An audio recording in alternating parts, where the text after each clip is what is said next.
You know what's crazy? Some of the smartest people alive, the kind with PhDs, six-figure salaries, and resumes that make you feel like you're standing still, are quietly making some of the dumbest decisions of their lives. And the wildest part?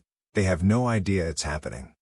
Think about it. The brilliant doctor who's drowning in debt, the genius engineer who keeps dating the same toxic personality in different bodies, the seasoned investor who talks like a market prophet, yet keeps losing money. These aren't isolated mistakes. They're part of a predictable pattern, a pattern Daniel Kahneman spent his life studying. And the truth is almost insulting. Your intelligence might actually make you worse at making good decisions. Today, I'm going to take you deep inside Kahneman's hidden brain trap, the mental glitches, biases, and psychological shortcuts that turn your IQ against you. By the end, you'll see why your mind is so good at betraying you, and what to do to take back control.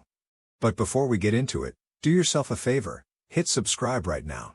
It's not just about not missing the next video. It's about keeping this channel alive so we can keep bringing you content most people will never even know exists. If you've ever wanted to truly outthink your own brain, stay with me until the end, because the final strategy might just change the way you approach every decision for the rest of your life. You'd think the smartest people in the room would also be the best decision makers. After all, they have the education, the logical mind, the ability to process complex information. But here's the catch. Intelligence can be a double-edged sword. Daniel Kahneman's research in behavioral psychology shows that being smart often means you're better at justifying bad decisions, not avoiding them. It's the Ferrari engine strapped to a rickety bike frame. Impressive horsepower, but the crash is inevitable. Think about it. Intelligent people have spent their lives being rewarded for having the answer. They've learned to trust their reasoning completely. That makes them confident, sometimes too confident, and less likely to question their own thinking. Instead of slowing down when doubt appears, they speed up, armed with clever justifications. The result? More elaborate, more expensive mistakes than the average person would ever make. This isn't about being foolish, it's about the mental traps that hide in plain sight. Smart people aren't immune to cognitive biases. In fact, their intelligence can make those biases more dangerous. It's like giving a master chef rotten ingredients. The dish might look amazing, but underneath, it's still toxic. If this paradox sounds unsettling, it should. Because the problem isn't just that your brain makes mistakes, it's that it convinces you those mistakes are sound, rational, and even brilliant. And to understand why this happens, you need to know about the two systems silently steering every decision you make. Daniel Kahneman described your mind as operating with two modes: System 1 thinking and System 2 thinking. System 1 is fast, automatic, and emotional. It's the snap judgment when you meet someone new, the instinct to swerve when a car drifts into your lane, the immediate answer to what's 2 plus 2. It processes information in milliseconds and keeps you alive, but it's also prone to error and bias. System 2 is slow, deliberate, and logical. It's the part of your brain you engage when solving a complex problem, weighing pros and cons, or learning a new skill. It's more accurate than System 1, but it's also lazy. It takes effort and energy, and your brain prefers to conserve both. That means most of your decisions, even the big ones, are handled by System 1 on autopilot. Here's where intelligent people fall into the trap. They assume they're using System 2 most of the time because they're educated and analytical. But Kahneman's research shows that around 95% of daily decisions are made by System 1, with System 2 stepping in mostly to justify what System 1 already decided. That's like letting an impulsive teenager drive the car while the responsible adult naps in the back seat. If you've ever wondered why smart people can make spectacularly bad choices with complete confidence, this is it. But the story gets even more dangerous when you realize that these two systems aren't working in harmony. They're competing for control. Imagine your mind as a constant battlefield.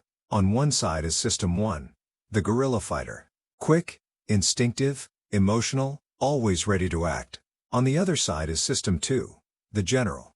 Strategic, methodical, slower to move. In theory, you'd want the general in charge for important decisions. In reality, the guerrilla wins most of the time. Why? Because System 1 feels certain. It doesn't present its conclusions as guesses. It presents them as facts. When you instantly distrust someone, it's not "I have a bad feeling." It's "this person can't be trusted." And System 2, being lazy, often just agrees without checking the evidence. For intelligent people, this dynamic is especially tricky. Their System 2 is powerful enough to build elaborate explanations for System 1's gut calls. They don't just make mistakes, they create airtight legal cases defending those mistakes. It's not just bias, it's bias backed by brilliance. Once you understand this mental war, you start to see how overconfidence creeps in. And overconfidence, as Kahneman discovered, is one of the most dangerous biases of all.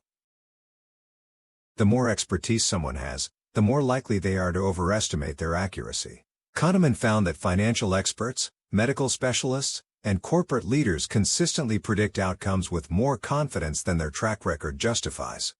This isn't pure arrogance, it's how your brain works. As you gain experience, System 1 gets better at spotting patterns in familiar situations. That's useful when those patterns actually apply, but disastrous when they don't. Your brain starts to believe its own hype, applying confidence from one area to another where it doesn't belong. And here's the kicker: society rewards confidence more than accuracy. The executive who says "I'm certain this will succeed" gets the promotion over the one who says it's promising but uncertain. The confident doctor inspires more trust, even if their diagnosis is wrong. Overconfidence bias isn't just a personal flaw, it's built into the systems we operate in. Once you've fallen into this trap, the next bias comes knocking, and it's even harder to spot because it disguises itself as rationality. Confirmation bias is when you look for evidence that supports your existing beliefs while ignoring evidence that contradicts them. For smart people, this bias is supercharged. System 1 forms a snap opinion, and then System 2, armed with intelligence and education, works tirelessly to defend it. You're not just cherry-picking evidence, you're building an intellectual fortress. You can quote studies, cite experts, and weave together complex arguments that make your position look bulletproof. But you're not searching for truth, you're winning an argument against reality. This is how brilliant people can hold absurd political views or stay in clearly toxic relationships. They're not lacking intelligence, they're using it to dig themselves deeper. And the more time and energy they invest in defending their position, the harder it becomes to admit they might be wrong.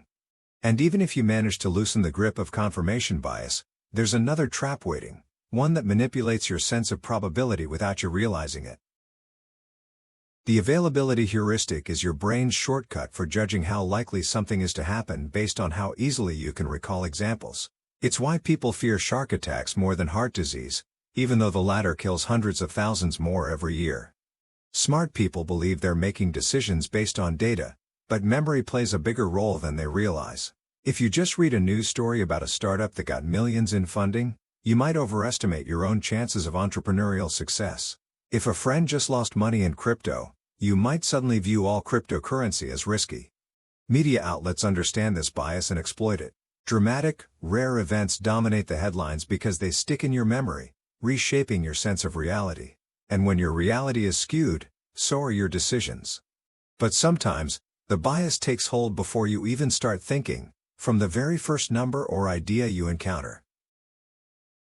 Anchoring bias happens when the first piece of information you receive sets the tone for everything that follows. In experiments, random numbers, like the last 2 digits of your social security number, influenced how much people were willing to pay for wine. In real life, this plays out in salary negotiations. We usually start at $50,000, real estate pricing, and even first impressions of people. That initial anchor shapes your perception, even when it's irrelevant. Smart people think they can adjust for anchors logically, but often they just make more sophisticated adjustments around a flawed starting point.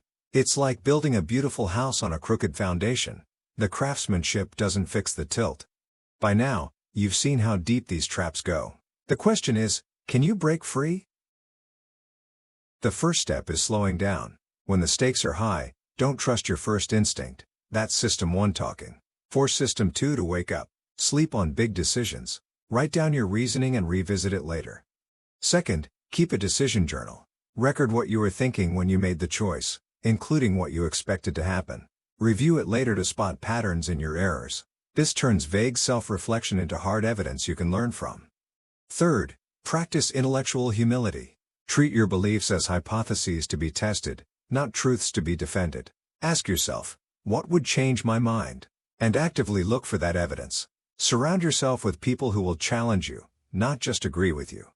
These strategies won't make you immune to cognitive biases, but they will make you more aware, and awareness is the edge that turns intelligence from a liability into a true asset. Here's the brutal truth.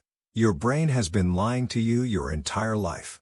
It's been telling you that you're rational, deliberate, and in control, when in reality, most of your choices are made on emotional autopilot, then dressed up in logic after the fact. Kahneman proved it, and now you've seen it in action. But awareness changes everything. The next time you're about to make a big decision, you'll hear that little voice. Is this system one talking? What bias might be warping my view? What evidence am I ignoring because it doesn't fit my story? That's the sound of you taking back control. Now it's your turn. Pick one important choice you're facing right now and run it through what you've learned today. Slow it down. Write it out. Hunt for the evidence that proves you wrong. You might be surprised how different your final decision looks when you strip away the mental traps. If this opened your eyes, hit subscribe and turn on the notification bell. It costs nothing, but it tells us to keep making content that challenges how you think, the kind of content that most people will never stumble upon by accident. And I want to hear from you. Which bias hit you the hardest today?